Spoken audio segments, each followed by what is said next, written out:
The morning sun was barely up when Daniel walked through the sliding doors of the airport terminal. He wore his favorite gray hoodie, the one with the small coffee stain on the sleeve that he never bothered to replace, and a pair of worn jeans that had seen better days. His black backpack hung loosely from one shoulder, containing nothing more than a laptop, a book, and a change of clothes. To anyone passing by, he looked like any other young guy heading home from a weekend trip or maybe a college student traveling on a budget. Nobody would have guessed that the modest-looking 28-year-old walking through the terminal was worth more than most people would earn in several lifetimes. Daniel's father owned one of the largest tech companies in the country, with investments spreading across dozens of industries. But Daniel had always hated the attention that came with his family name. He drove a regular car, lived in a normal apartment, and dressed like he shopped at the local mall rather than designer boutiques. It was easier this way, simpler, more real. The check-in process went smoothly. Daniel had booked first class because the flight was long, and he had an important meeting the next morning in Los Angeles. He needed to arrive rested, not cramped and sore from hours in a middle seat, but even his first-class ticket was purchased under just his first name. Nothing fancy. No special treatment requested. He just wanted to get from point A to point B like everyone else. Going through security, Daniel noticed the usual chaos. Families struggling with strollers, business travelers impatiently checking their watches, tourists trying to figure out which line to stand in. He smiled at a young mother wrestling with a toddler while trying to fold up a stroller. The woman looked exhausted. Daniel held her bin while she managed her kid, and she gave him a grateful nod. These small moments of everyday kindness mattered to him more than any board meeting or business deal ever could. At the gate, Daniel found a quiet corner and pulled out his book. He had 40 minutes before boarding, and he wanted to finish the chapter he had started the night before. Around him, the usual pre-flight energy buzzed through the air. People talked on phones, couples argued about whether they had packed everything, and kids ran around burning off energy before being trapped in a metal tube for 5 hours. When they called for first-class boarding, Daniel grabbed his backpack and joined the small line. The gate agent scanned his ticket with a polite smile and welcomed him aboard. Walking down the jet bridge, he could hear the muffled sounds of the plane being prepared, the overhead bins clicking open and shut, the murmur of early boarders settling in. Daniel found his seat without any trouble. Row 2, seat A, the window seat. Perfect. He slid his backpack under the seat in front of him, buckled his seatbelt, and pulled out his book again. The first-class cabin was still mostly empty. Just him and an elderly couple a few rows back who were already asleep, their heads tilted toward each other like bookends. He had just found his page when he heard heavy footsteps coming up the aisle. Daniel glanced up briefly and saw a tall man in an expensive suit making his way forward. The man had salt and pepper hair, perfectly styled, and carried a leather briefcase that probably cost more than some people's monthly rent. He was scanning the seat numbers with an expression that suggested he was used to getting exactly what he wanted, exactly when he wanted it. The man stopped right next to Daniel's row. He looked at the seat number above, then down at Daniel, then back at the seat number. His expression shifted from confusion to something harder to read. Irritation, maybe. Or disbelief. "Excuse me," the man said, his voice clipped and authoritative. "You're in my seat." Daniel looked up from his book, keeping his finger on the page to mark his spot. "I don't think so," he said politely. "This is 2A, that's what my boarding pass says." The man's jaw tightened. "Let me see your ticket." There was something in his tone that made Daniel's stomach tighten, but he reached into his pocket and pulled out his boarding pass anyway. He held it up so the man could see. "Row 2, seat A, clear as day." The man barely glanced at it before shaking his head. "There must be some mistake." "This is my seat. I always sit in 2A. Well, today it's assigned to me," Daniel said, keeping his voice calm and friendly. He had learned long ago that staying cool in uncomfortable situations was usually the best approach. "Maybe you're in 2C or 3A. Sometimes the letters can look similar on the boarding pass." "I know how to read a boarding pass, thank you very much," the man snapped. His voice was getting louder now, and Daniel noticed a flight attendant looking their way from the galley. "I'm telling you, you're in the wrong seat." Daniel felt his face getting warm. Other passengers were starting to board now, and they had to squeeze past the man who was blocking the aisle. A few curious looks came their way. Daniel hated being the center of attention like this, but he also knew he was in the right seat. He had triple-checked it before sitting down like he always did. "Sir, is everything all right?" The flight attendant approached with a professional smile, but Daniel could see the concern in her eyes. She had probably dealt with seat disputes 100 times before. "This young man is in my seat," the man said, turning to her as if she would automatically take his side. "I need you to sort this out." The flight attendant looked at Daniel. "May I see your boarding pass, please?" Daniel handed it to her, and she studied it carefully. Then she looked at the seat number overhead. "Sir, you're in the correct seat," she said to Daniel, handing back his boarding pass. Then she turned to the man. "May I see your ticket, please?" The man huffed but pulled out his phone, tapping at the screen before showing her his mobile boarding pass. The flight attendant looked at it, and Daniel saw her expression shift slightly. "Sir, you're actually in seat 3C. That's the aisle seat in row 3, just behind this one." "That's impossible," the man said, his voice rising another notch. "I specifically requested 2A. I always sit in 2A. There must be an error in your system." "I understand your frustration, sir, but according to our records, you're assigned to 3C. That's an aisle seat, which many passengers prefer." "I don't want an aisle seat in row 3. I want this window seat in row 2. The flight attendant's smile was starting to look strained. "Unfortunately, that seat is already assigned to this gentleman, and he's sitting in the correct spot. I'll need to ask you to take your assigned seat so we can complete boarding." The man looked at Daniel again, and this time there was something cold in his eyes. Something that made Daniel's skin prickle. "Are you sure he even has a legitimate ticket?"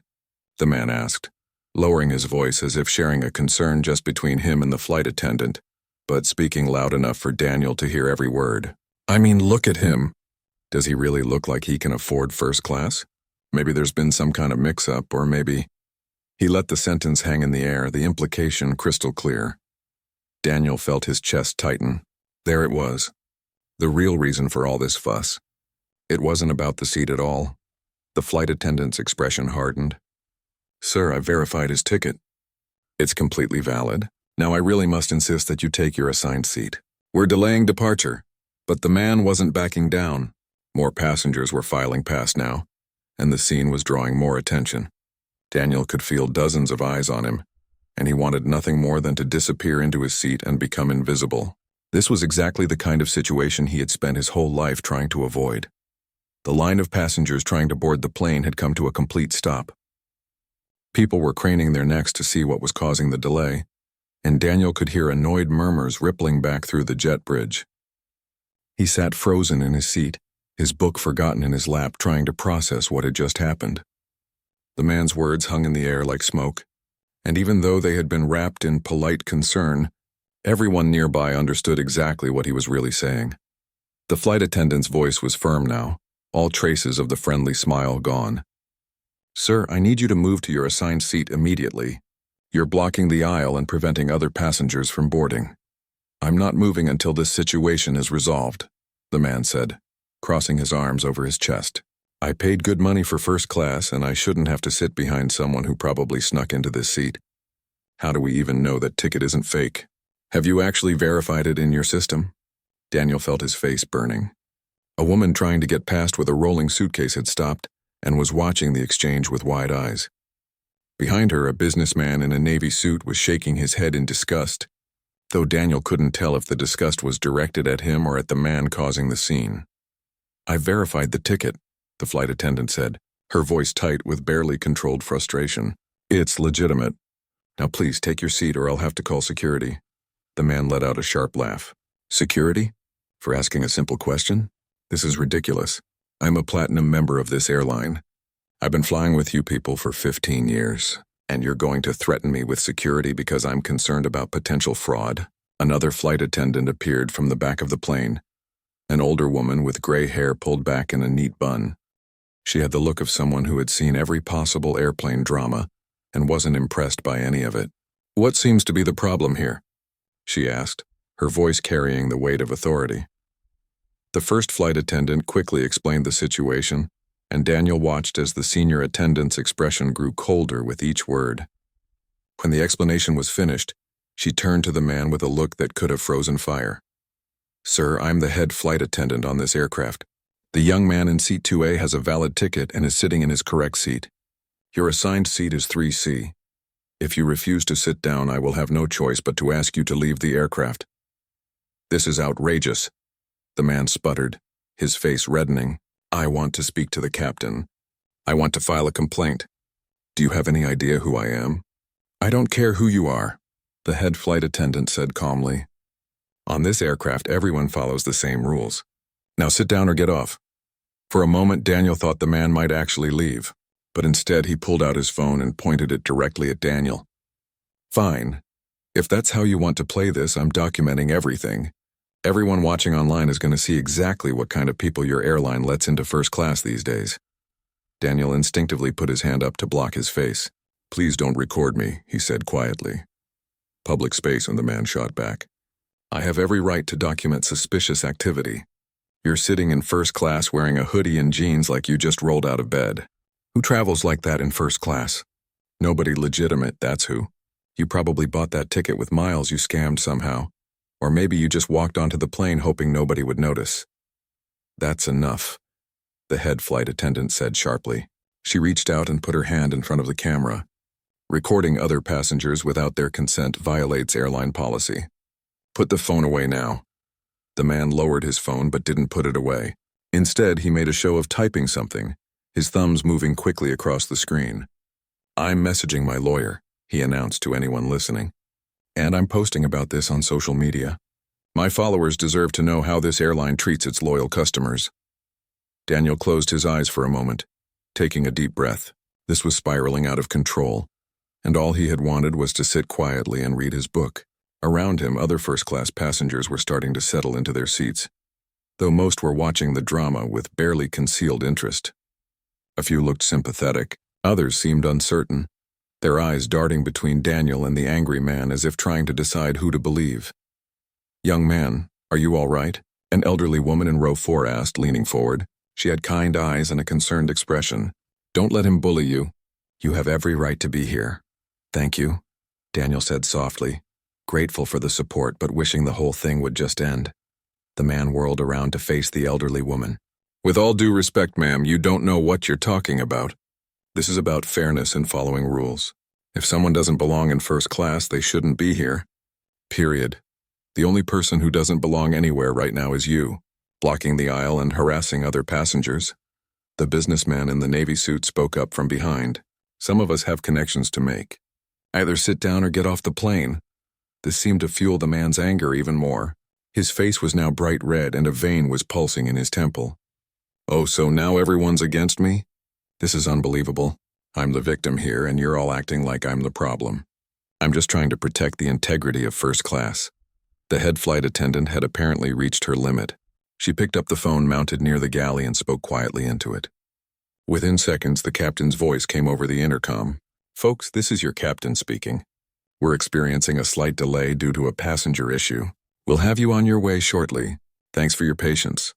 The man seemed to take this as validation. See, even the captain knows something's wrong.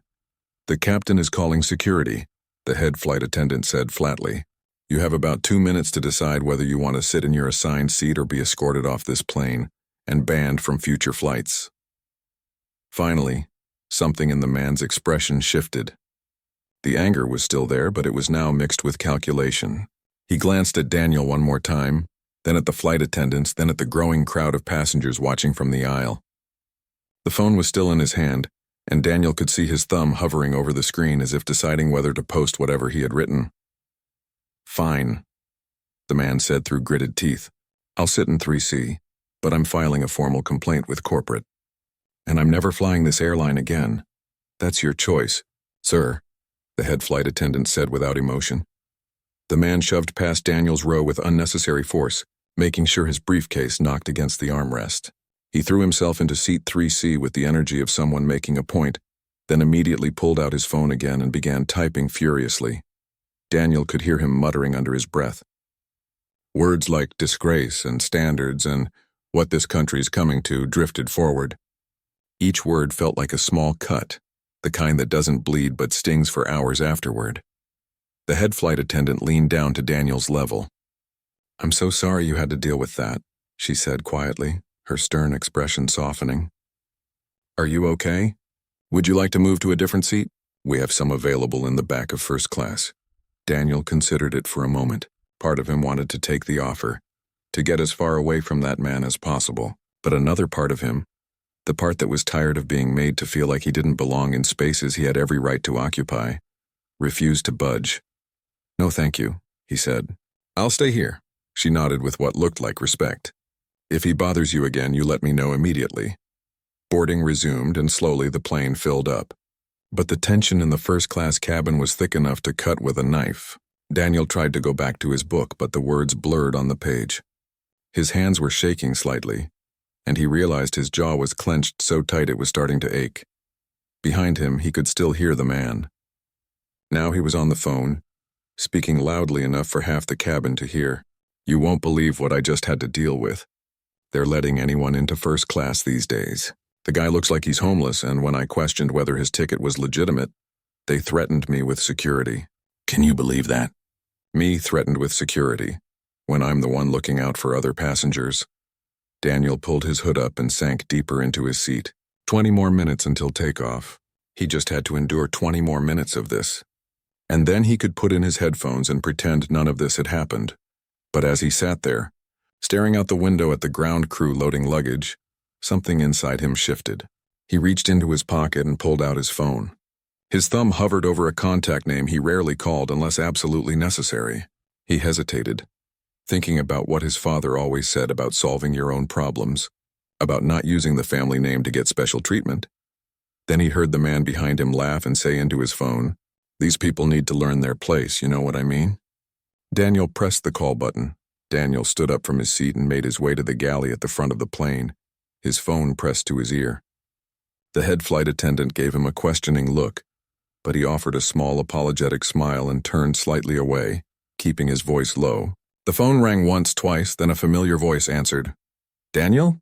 Everything okay? You don't usually call during the day." "Hey, Tom, yeah, I'm fine. Listen, I need a favor, and I need it quickly." Daniel glanced over his shoulder to make sure no one was close enough to hear. "I'm on flight 447 to LA, still at the gate. Can you pull up the details?" There was a pause, then the sound of fingers typing on a keyboard. Tom had been his father's executive assistant for almost a decade, and if anyone could get things done quickly and quietly, it was him. "Got it, what's going on?" Daniel took a breath. "There's been a situation. A passenger has been harassing me, making racist comments, recording me without permission, and disrupting the whole boarding process. The flight attendants have been great, but he won't stop. Even now he's back there on his phone telling people that I don't belong in first class." More typing sounds. "Give me 2 minutes. Stay on the line." Daniel leaned against the galley wall, watching as the last few passengers filed onto the plane. A young couple with a baby passed by, the father struggling with a car seat and diaper bag. A teenager with headphones scrolled through his phone, oblivious to everything around him. Normal people living normal lives, having no idea that the next few minutes were about to get very weird for all of them. "Okay," Tom's voice came back, crisp and efficient. "I've got the passenger manifest. I'm looking at the seat assignments now." "The guy in 3C, right?" "Yeah, how did you know?" "Process of elimination. Only person in that area who fits the profile of someone who'd cause this kind of problem. His name is Richard Thornton. Frequent flyer, but looking at his file, he's had 3 complaints filed against him in the past 2 years. Nothing major enough to get him banned, but enough to create a pattern. Listen, I can handle this a few different ways." "What do you want?" Daniel closed his eyes. This was the moment. He could ask Tom to just have the guy removed from the flight. Simple, clean, problem solved. Or he could let it go, endure 5 hours of uncomfortable silence, and chalk it up to another bad experience in a world full of them. But something about the way Richard had looked at him, the way he had so casually tried to humiliate him in front of everyone, made Daniel feel like this was bigger than just one flight.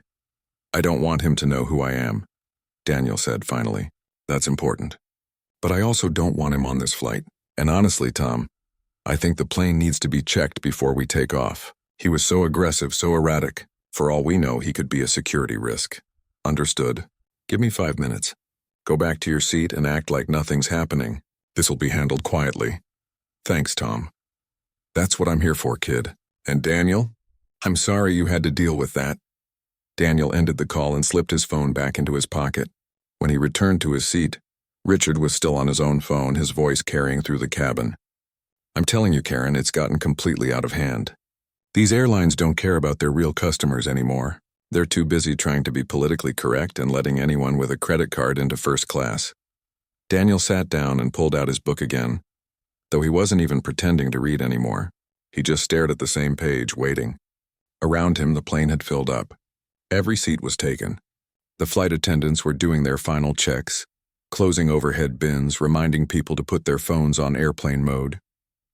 The energy in the cabin had shifted from the tense drama of before to the usual pre-flight anticipation.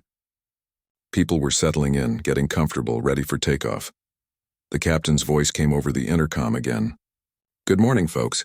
This is Captain Peterson. We've been cleared for pushback and should be wheels up in about 15 minutes. Flight time to Los Angeles is 5 hours and 10 minutes. We're expecting smooth air for most of the journey, so sit back, relax, and enjoy the flight." But instead of the plane starting to move, there was silence. Then a few minutes later, the captain's voice returned, and this time there was something different in his tone. Something careful and measured. "Ladies and gentlemen, I apologize for the confusion, but we've just been informed of a mandatory operational check that needs to be performed on this aircraft before departure. This is purely precautionary, but for safety reasons, we're going to need all passengers to deplane at this time. Please take all of your belongings with you. Our ground staff will meet you at the gate with information about rebooking." A collective groan rose from the cabin. Daniel heard someone behind him say, "You've got to be kidding me." Another passenger shouted toward the front, "How long is this going to take?" The head flight attendant picked up the PA system in the cabin. "We understand this is frustrating, and we sincerely apologize for the inconvenience. Please gather your belongings and exit the aircraft in an orderly fashion. Our gate agents will assist you with rebooking and compensation for the delay." Richard shot up from his seat, his face purple with rage. "This is unacceptable. I have a meeting in LA this afternoon. I can't miss my flight because of some operational check that conveniently happens right after I complained about your terrible service." The head flight attendant approached him with the patience of a saint. "Sir, these checks are random and required by federal aviation regulations. We don't control when they happen." "Random? Nothing about this is random. This is retaliation because I stood up for myself earlier. Sir, I assure you this has nothing to do with any passenger issues. Now please gather your things so we can clear the aircraft." Daniel stood and pulled his backpack from under the seat in front of him. He kept his expression neutral, but inside his heart was pounding. He hadn't expected Tom to ground the entire plane.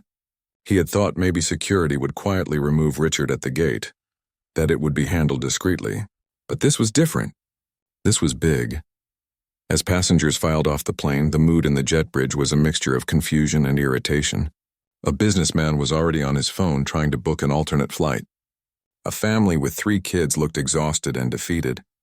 The young mother Daniel had helped at security was juggling her toddler while trying to collapse the stroller with one hand. Richard was near the front of the crowd, loudly demanding answers from anyone in an airline uniform. "This is ridiculous. I want to speak to a supervisor. I want to speak to whoever's in charge. This whole thing is a disaster. And it started with that guy in the hoodie who shouldn't have even been on the plane in the first place." Daniel kept his head down and stayed near the back of the group, hoping to blend in. But as he stepped into the gate area, he noticed something that made his stomach drop.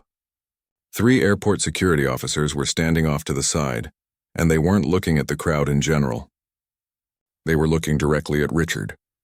Behind them stood a woman in a sharp business suit holding a tablet. She had the bearing of someone important, someone who made decisions. She said something to one of the security officers, and he nodded. "Excuse me, Mr. Thornton," the officer called out, moving toward Richard. "We need you to come with us for a moment." Richard spun around, his face a mask of indignation. "What now? What could you possibly want?" "Just a few questions, sir. If you could step over here, please. I'm not going anywhere until someone explains what's happening. First they kick everyone off the plane, and now you want to question me. For what? For asking reasonable questions about who belongs in first class?" The security officer's expression didn't change. "Sir, we can do this here in front of everyone, or we can step over to that office and have a private conversation. Your choice." Daniel watched as Richard looked around, seeming to realize for the first time that dozens of eyes were on him. His bluster deflated slightly. "Fine," he muttered. "But my lawyer is going to hear about this." As Richard was led away, the woman with the tablet approached the gate counter and spoke quietly with the agent there. Daniel couldn't hear what they were saying, but he saw the gate agent's eyes widen slightly before she nodded and began typing rapidly on her computer. The rest of the passengers milled around the gate area, checking their phones and looking at the departure boards to see if there were any other flights to Los Angeles. The elderly woman who had defended Daniel earlier caught his eye and gave him a sympathetic smile. "Well, this is quite the adventure," she said, settling into one of the gate seats. "At least we're not stuck on the runway. That would be worse." "Yeah," Daniel agreed, sitting down a few seats away. "Could definitely be worse." But he couldn't shake the feeling that things were about to get a lot more complicated. Through the windows of the office where Richard had been taken, Daniel could see animated gesturing and raised voices, though he couldn't make out the words. The woman in the business suit stood with her arms crossed, listening to Richard's tirade with an expression of profound disinterest. 10 minutes passed, then 15. Finally, Richard emerged from the office, but he looked different now. The anger had drained from his face, replaced by something that looked like shock, or maybe fear. The security officers weren't with him, but the woman in the business suit followed him out, speaking in a low voice that Daniel couldn't hear. Richard didn't return to the gate area. Instead, he walked straight past all the other passengers and disappeared down the terminal corridor, his briefcase clutched tightly in one hand, his phone in the other. The woman in the business suit approached the gate counter and picked up the microphone. "Good morning, everyone. My name is Patricia Chen, and I'm the Regional Operations Manager for this airline. I want to sincerely apologize for this disruption to your travel plans. The operational check has been completed more quickly than expected, and I'm happy to report that the aircraft is now cleared for service. However, due to the delay, we're going to need a few minutes to reassemble the crew and complete the boarding process. In the meantime, my staff will be coming around with compensation vouchers for the inconvenience. We appreciate your patience." People started lining up at the counter immediately, some demanding to know when they could board, others asking about the vouchers. Daniel stayed in his seat watching it all unfold, wondering if anyone had noticed that one first-class passenger hadn't returned.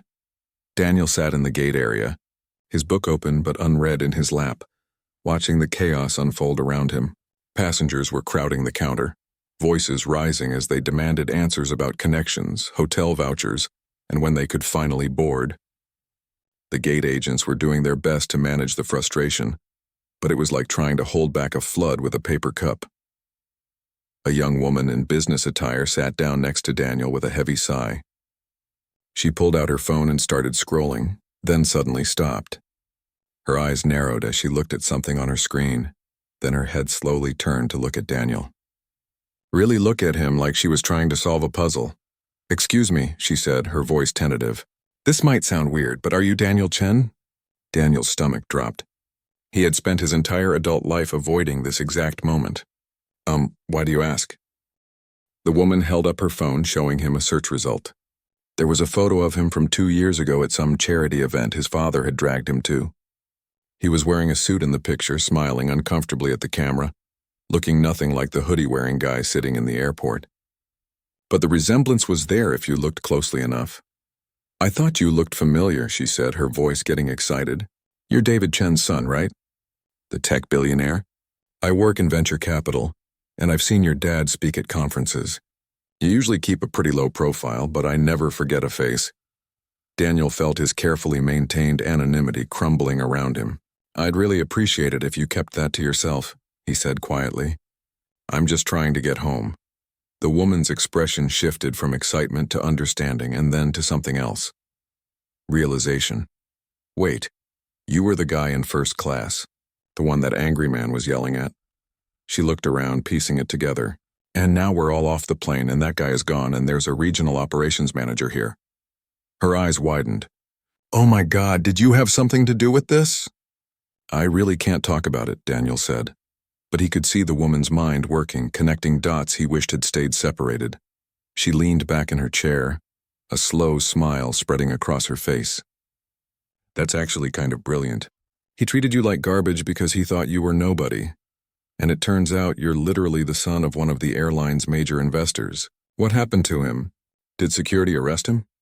"Please," Daniel said, a note of desperation creeping into his voice. "I'm asking you to just let this go. I didn't do this to make a scene or prove a point. I just wanted to travel in peace. The woman studied him for a moment, then nodded slowly. Okay, I get it. Your secret's safe with me. But even as she said it, Daniel could see her fingers moving over her phone screen. She wasn't texting, but she was definitely doing something. Across the gate area, another passenger had noticed the interaction. Then another. Daniel saw a middle-aged man pull out his phone and start typing, his eyes darting between his screen and Daniel's face. A teenager nearby was already whispering to her friend, both of them looking at Daniel with wide eyes. The word was spreading like wildfire, whispered conversations rippling through the crowd. Daniel caught fragments as people walked past. That's him. No way, really? Look it up. His dad owns like half the tech industry. So that's why we all got kicked off. The elderly woman who had defended him earlier stood up and walked over, lowering herself into the seat on his other side. I don't know who you are, dear, she said kindly, and I don't particularly care. But I want you to know that what happened on that plane wasn't right. That man was cruel and disrespectful, and you handled it with more grace than he deserved.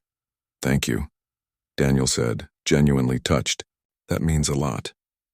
My grandson is about your age, she continued.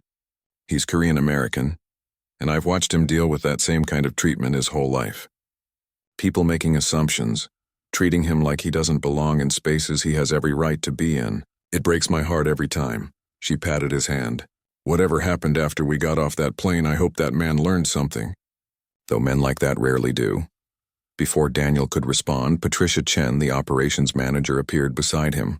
She glanced at the people nearby who were openly staring, then gestured for Daniel to follow her.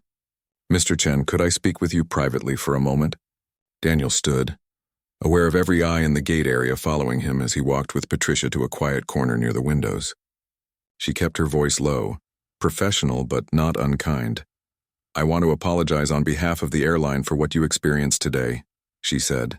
The behavior you were subjected to was completely unacceptable, and it's not reflective of our company values. Mr. Thornton has been permanently banned from all future flights with our airline and our partner carriers.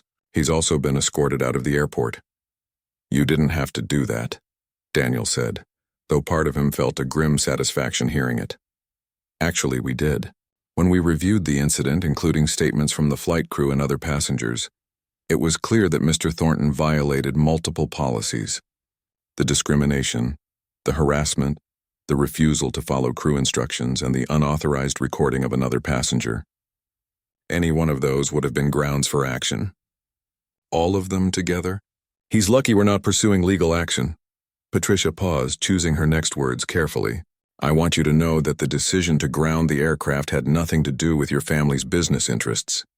When your assistant called and mentioned potential security concerns about an agitated passenger, we followed standard protocol. The safety check was legitimate, even if the timing was convenient. Daniel appreciated the political finesse, even if they both knew the real story was more complicated. I understand. Thank you for handling it. We have a charter flight available if you'd prefer more privacy for the rest of your journey. Given the circumstances, it's the least we can offer. Daniel shook his head. No, thank you. I'll take the next commercial flight. But I do have one request. Name it. All these people missed their flights because of me, even if indirectly. Can the airline cover hotels for anyone who needs them? And meal vouchers for everyone? I know you were already planning compensation, but I'd like to make sure people are actually taken care of, not just given the standard $25 voucher. Patricia's eyebrows rose slightly, but she nodded. I'll make sure of it. That's very generous. It's the right thing to do, Daniel said simply. As Patricia walked back to coordinate with the gate agents, Daniel returned to his seat. The young woman in business attire was no longer there, but he could see her across the gate area, phone pressed to her ear, talking animatedly. He had a sinking feeling about what that conversation might be about. The businessman who had supported him during the confrontation approached, extending his hand. I don't know if you remember me from the plane, but I wanted to say you handled that situation with real class. That guy was way out of line. Daniel shook his hand. I appreciate you speaking up. It helped more than you know. My daughter's in college, the man said. She's biracial, and she's told me stories about how people treat her sometimes, the assumptions they make. I didn't fully understand until I saw it happening right in front of me. So thank you for not backing down. More people started approaching. Some wanted to apologize for not saying anything during the confrontation. Others wanted to express support. A few, Daniel suspected, just wanted to confirm whether the rumors about his identity were true. He tried to be gracious with everyone, but he could feel his energy draining with each interaction. Finally, after what felt like hours but was probably only 30 minutes, the gate agent announced that boarding would resume in 15 minutes. But there was a catch. They needed to reseat everyone because the original flight manifest had to be updated. The computer system had flagged Richard's seat as needing reassignment, and rather than leave it empty and mess up the weight distribution, they were shuffling people around. Daniel approached the counter when the initial rush had died down. "Is there any chance I could switch to an economy seat?" he asked the agent quietly. She looked at him like he'd asked to sit in the cargo hold. "Sir, you're booked in first class." "Why would you want to downgrade?" "I just think it might be more comfortable for everyone if I wasn't in first class for this flight. Less attention, you know." The agent glanced at Patricia, who was still nearby, and something passed between them. Patricia came over and put a hand on Daniel's shoulder. "Mr. Chen, you paid for first class. You're sitting in first class. Don't let one ignorant person chase you out of a seat you have every right to occupy." "But everyone knows now," Daniel said, gesturing to the gate area where at least a dozen people were still stealing glances at him. "It's going to be awkward." "Life is awkward," Patricia said with a slight smile. "But you're not doing anything wrong by existing in a space you paid to be in. If anything, you staying in first class sends a message that matters." Daniel wanted to argue, but he could see the determination in her eyes, and maybe, just maybe, she had a point. Running to economy would feel like admitting he didn't belong in first class, which was exactly what Richard had wanted him to feel. When boarding was called, Daniel was in the first group again. As he walked down the jet bridge for the second time that day, he felt a strange mixture of exhaustion and resolve. The plane looked the same as before, but everything felt different now. He found his new seat, a different window seat in first class, and settled in. Around him, other passengers boarded, and he could feel them noticing him, whispering, but this time the whispers felt different. Less judgment, more curiosity, maybe even respect. The elderly woman ended up in the row behind him. She leaned forward as she sat down. "Good for you, dear. Don't you dare let them make you invisible." The plane filled up again. The same faces in different seats, everyone a little more tired and a lot more annoyed than they'd been an hour ago. But as the cabin door finally closed and the engines started their familiar whine, Daniel felt something unexpected. Not triumph exactly, not vindication, more like the quiet satisfaction of knowing he hadn't let someone else's hatred make him smaller. He'd stood his ground, even when it would have been easier to just move to the back of the plane and disappear. The flight attendant who had defended him earlier stopped by his seat. "Can I get you anything before takeoff?" "Just water, please," Daniel said. Then added, "And thank you for earlier," she smiled warmly. "Just doing my job, but you're welcome." As the plane pushed back from the gate, finally leaving, Daniel pulled out his phone one last time before switching it to airplane mode. He had 17 text messages, 6 missed calls, and 3 voicemails, all from numbers he didn't recognize. The story was already out there, spreading across social media like spilled water. The flight to Los Angeles was smooth, just like the captain had promised. Daniel spent most of it staring out the window at the clouds below, his book forgotten once again. He couldn't stop thinking about the messages waiting for him on his phone. The story that was probably spreading across the internet while he sat 30,000 feet in the air, disconnected from it all. When the plane finally touched down at LAX, Daniel waited until most of the other passengers had deplaned before gathering his things. He wanted to avoid the awkward elevator small talk, the knowing looks, the questions. But as he made his way up the aisle, the elderly woman from the row behind caught up with him.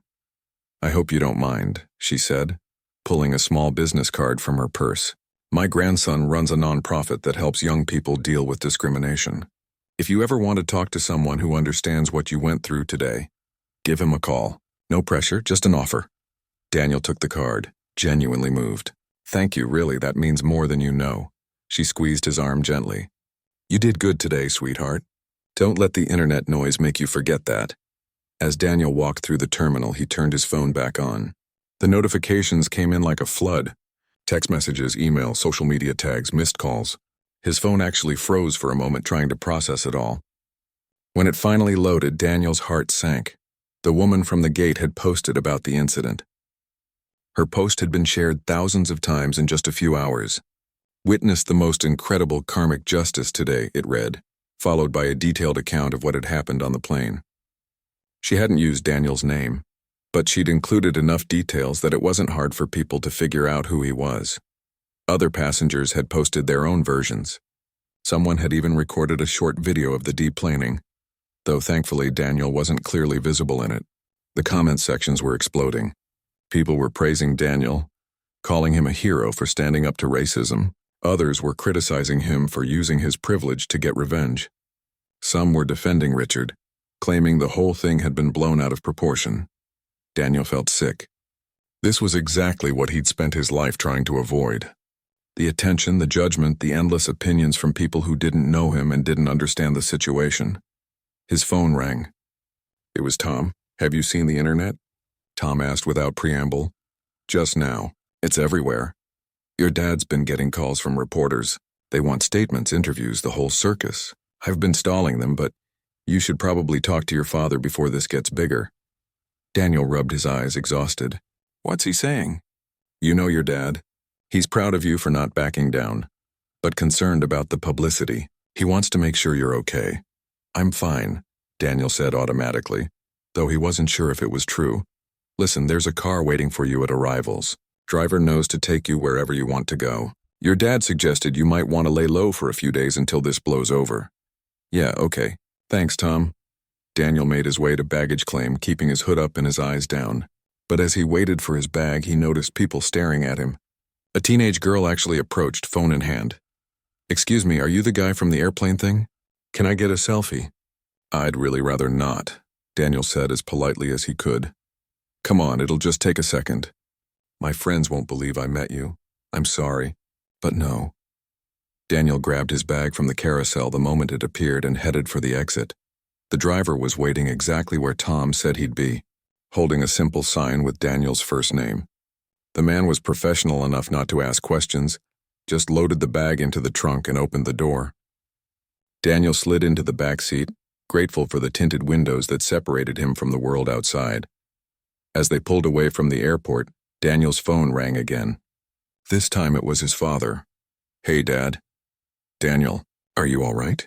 "Tom told me what happened. I'm fine. Just tired." His father was quiet for a moment. "You could have called me instead of Tom. I would have handled it." "I know, but Tom knows how to handle things quietly, or at least he usually does. I didn't think it would blow up like this." "The internet has a way of taking private moments and making them very public," his father said, and Daniel could hear the weariness in his voice. It was a lesson his father had learned the hard way many times over the years. "But from what I understand, you handled yourself well. You didn't lose your temper. You didn't use our name to intimidate anyone, and you only acted when the situation had already become untenable." "I just wanted him to leave me alone," Daniel said quietly. "I didn't want to ruin everyone else's day." Sometimes standing up for yourself means other people get inconvenienced. That's not your fault. That's the fault of the person who created the situation in the first place. Daniel watched the city pass by through the window. "People are saying I abused my power, that I got a guy kicked off a plane just because I didn't like him. Did you?" "No, I mean, yes, I made a call that led to him being removed. But it wasn't because I didn't like him. It was because he was harassing me, refusing to follow crew instructions and making everyone around us uncomfortable. If I had been anyone else, he probably would have just kept going for the entire flight." "Then you have nothing to apologize for," his father said firmly. "Daniel, you've spent your whole life trying to be invisible, trying not to use the advantages you were born with. I respect that. But there's a difference between not flaunting privilege and allowing yourself to be abused because you're afraid of appearing privileged. You're allowed to stand up for yourself." Daniel felt something tight in his chest loosen slightly. "Thanks, Dad. Where are you staying tonight?" "You're welcome to come to the house. Actually, I think I'm going to check into a regular hotel, somewhere quiet. I need to think. Call me if you need anything. And Daniel, I'm proud of you." After they hung up, Daniel gave the driver the name of a modest hotel in Santa Monica, the kind of place where nobody would look twice at a guy in a hoodie checking in alone. The room was small and clean, with a view of the parking lot instead of the ocean. And it was exactly what Daniel needed. He ordered room service, took a long shower, and finally allowed himself to really process what had happened. The humiliation of being accused of not belonging, the anger at being recorded and mocked, the guilt about the other passengers who got caught up in the situation, the strange, uncomfortable feeling of watching his private moment become public entertainment. His phone kept buzzing with notifications. Daniel scrolled through some of them, reading the comments and reactions. Many were supportive, sharing their own stories of discrimination and praising Daniel for not backing down. But others were harsh, accusing him of being spoiled, of overreacting, of ruining an innocent man's life over a simple misunderstanding. One comment in particular stuck with him. Rich people think they can do whatever they want. That guy probably did nothing wrong, and this billionaire's kid got him banned from flying just to flex his power. This is everything wrong with society. Daniel stared at that comment for a long time. Was that what he'd done? Had he overreacted? Had he used his family's influence inappropriately? But then he remembered the look in Richard's eyes. The barely concealed contempt. The assumption that Daniel didn't belong, couldn't afford first class, must have done something shady to get there. The way he'd tried to humiliate Daniel in front of everyone, recording him without permission, making loud comments designed to embarrass and diminish. If Daniel had been just another passenger with no connections, would Richard have treated him that way? Probably yes. Would anything have been done about it? Probably no. Richard would have gotten away with it, gone home to tell his friends about the suspicious person in first class and never faced any consequences for his behavior. Daniel opened his laptop and started typing. Not a press statement or a social media post, but a private email to Patricia Chen, the operations manager.